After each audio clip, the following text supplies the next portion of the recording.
बिस्मिल्लाहिर्रहमानिर्रहीम। अस्सलाम वालेकुम वरहमतुल्लाहि वबरकातुहू। मैं हूं आपका मौलिज डॉक्टर मोहम्मद आसिफ यूनुस। आज हम डिस्कस कर रहेंगे कोरोना के बारे में। ये जो एक नई दूसरी लहर आई हुई है, यानी सेकंड वेव जो है, इससे सब परेशान हैं और इस सिलसिले में क्या एहतियाती तदबीर करनी चाहिए। जो जनरल मेजर्स हैं वो तो सबको पता है, जैसे मास्क पहनना या सोशल डिस्टेंसिंग है, यानी एक दूसरे से तकरीबन 6 फुट का फ़ासला रखना, गैदरिंग में ना जाना, या ऐसी जो क्लोज़ जगह के ऊपर बंद कमरों में जो फंक्शंस होते हैं उससे अवॉइड करना, और खांसी या छींक की सूरत में अपने नाक और मुंह को ढांप कर रखना। ये वो जनरल मेजर्स हैं जिन पर अमल करके हम ख़ासी हद तक इस मर्ज़ से बच सकते हैं। अगर किसी को नज़ला ज़ुकाम, खांसी या बुखार का मसला है, या कोई उसकी कॉन्टैक्ट हिस्ट्री है, यानी वो किसी ऐसे पर्सन से मिला है या ऐसे जगह पे गया है जहाँ पे कोरोना के मरीज़ पहले से हों, तो ऐसी सूरत में वो शख्स भी अपना कोरोना टेस्ट करवाता है। अगर खुदा न खास्ता किसी का कोरोना टेस्ट पॉजिटिव आ जाता है तो वो ऐसी सूरत में किसी क्लिनिक या हस्पताल से रजू करता है। इस सिलसिले में आज की वीडियो में हम कुछ एडवाइज़ जो हैं वो डिस्कस करेंगे कि जिन पर अमल करके आप सेफ़ली इस मरहले से गुज़र सकते हैं और इंशाल्लाह आपको कोई कॉम्प्लिकेशन नहीं आएगी। अगर आप एसिम्प्टोमेटिक हैं, यानी आपको कोरोना टेस्ट तो पॉजिटिव है लेकिन आपको नज़ला ज़ुकाम, खांसी, बुखार या कोई ऐसी पेट ख़राब या लूज़ मोशंस, वॉमिटिंग या इस तरह का कोई मसला नहीं है, इसका मतलब होता है कि आप एसिम्प्टोमेटिक हैं। लेकिन कोरोना का जो वायरस है वो आपकी बॉडी के अंदर मौजूद है, वो अपना टेन्योर पूरा करेगा, यानी तकरीबन 14 डेज़ तक वो लेगा आपकी बॉडी से निकलने में।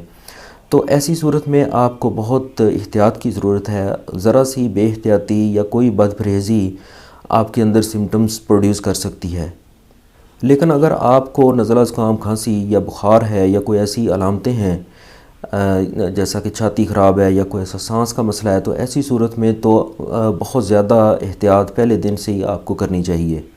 इस हवाले से 3 ऐसी टिप्स हैं जिनके ऊपर अगर आप स्ट्रिक्टली अमल करें तो चाहे आप एसिम्प्टोमेटिक हैं या आपके ऊपर कोई सिम्टम्स हैं, यानी नज़ला ज़ुकाम, खांसी है, तो दोनों सूरतों में आप इंशाल्लाह इसकी फ़र्दर कॉम्प्लिकेशन जो कि आपके ज़्यादा मसाइल पैदा कर सकती हैं या आपको हॉस्पिटल में एडमिट होना पड़ेगा, इन चीज़ों से आप बच सकते हैं। इसमें नंबर 1 है मुनासिब अद्वियात का इस्तेमाल, नंबर 2 है परहेज़, और नंबर 3 है ज़्यादा से ज़्यादा रेस्ट करना। बज़ाहिर ये बड़ी सिंपल सी टिप्स लगती हैं, लेकिन ये प्रैक्टिकली देखा गया है कि जिन लोगों ने इसके ऊपर अमल किया है वो अल्हम्दुलिल्लाह इस मर्ज़ से सेफ़ली और बग़ैर कॉम्प्लिकेशन के निकल गए हैं। अद्वियात का इस्तेमाल किसी क्वालिफाइड डॉक्टर की ज़ेर निगरानी ही होना चाहिए। इसमें सिंपल मेडिकेशंस ली जाती हैं और कोई ऐसी सुनी सुनाई बातें या ऐसे टोटके जो कि मर्ज़ को ज़्यादा बढ़ा सकते हैं वो आप इस्तेमाल नहीं करेंगे। इस सिलसिले में ख़ास तौर पर एक एडवाइस है जो कि कुछ पेशेंट्स इस बारे में पूछते भी हैं कि ये जो स्टीरॉइड्स या डेक्सामेथाजोन है, इससे हमें क्या फ़ायदा पहुंच सकता है।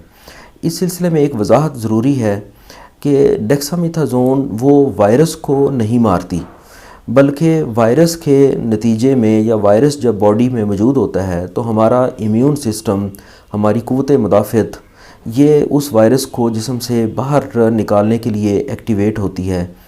इसके एक्टिवेट होने से जिस्म में कुछ ऐसी तब्दीलियां पैदा होती हैं जिसको हम इन्फ्लेमेटरी प्रोसेस कहते हैं।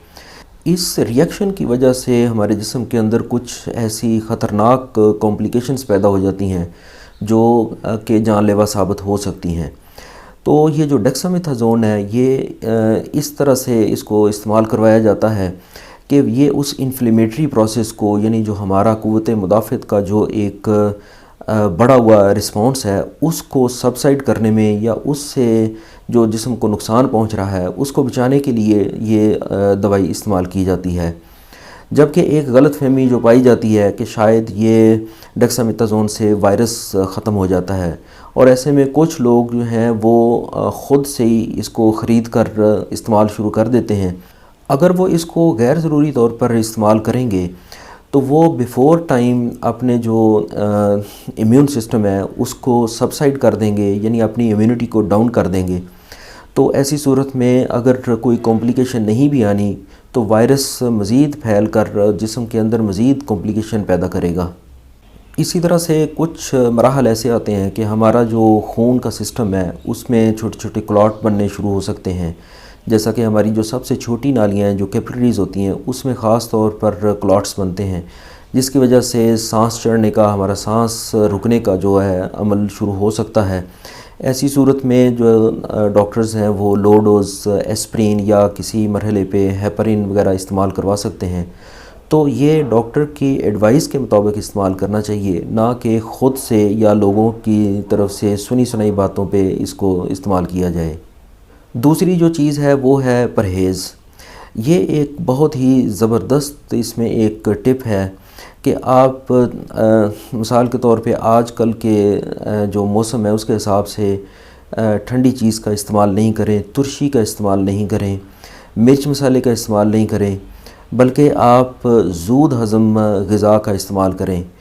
روٹی کی بجائے بریڈ یعنی ڈبل روٹی کا استعمال کریں، اور مرچ مسالے والے سالن یا اس طرح کی جو ترکاری ہوتی ہے اس کی بجائے آپ یخنی یا دودھ پتی یا اس طرح کی جو کوئی لائٹ سی چیز اس کے ساتھ آپ بریڈ استعمال کر سکتے ہیں۔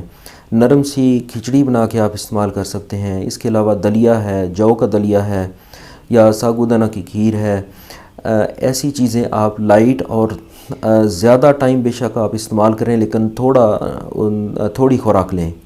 کوشش کریں کہ آپ بیلنس ڈائٹ لیں، روزانہ ایک انڈا ضرور استعمال کریں۔ اس کے علاوہ شہد کا استعمال کریں، کلونجی آپ استعمال کر سکتے ہیں۔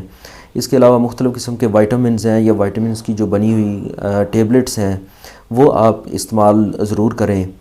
فروٹس میں کوئی بھی ترش فروٹ آپ بالکل بھی استعمال نہیں کریں، چونکہ اگر آپ کوئی ایسا فروٹ استعمال کرتے ہیں جس کے اندر ترشی ہے تو وہ آپ کے گلے کے اندر یا چھاتی میں مزید خراش پیدا کر کے تو فردر آپ کو جو ہے وہ بیمار کر سکتا ہے۔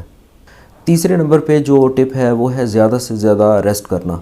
اس میں آپ کو زیادہ ٹائم جو ہے ایک گھر کے اندر ایک ہی کمرے کے اندر ٹائم گزارنا چاہیے۔ مختلف چیزوں کو ادھر ادھر ٹچ نہ کریں یا دوسرے جو گھر کے افراد ہیں ان کے ساتھ زیادہ مکسنگ نہ کریں، کیونکہ اگر آپ پراپر طریقے سے ریسٹ نہیں کرتے تو ایک تو آپ ایگزرشن کی صورت میں یا جب آپ باہر کسی جگہ پہ نکلتے ہیں تو ایگزرشن کی صورت میں آپ اپنی باڈی کو زیادہ ویک کرتے ہیں، جس سے آپ مزید بیمار ہو سکتے ہیں۔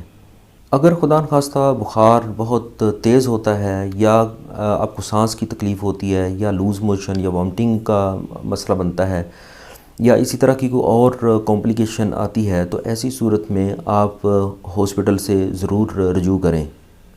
امید ہے کہ آپ کو یہ ویڈیو پسند آئی ہوگی۔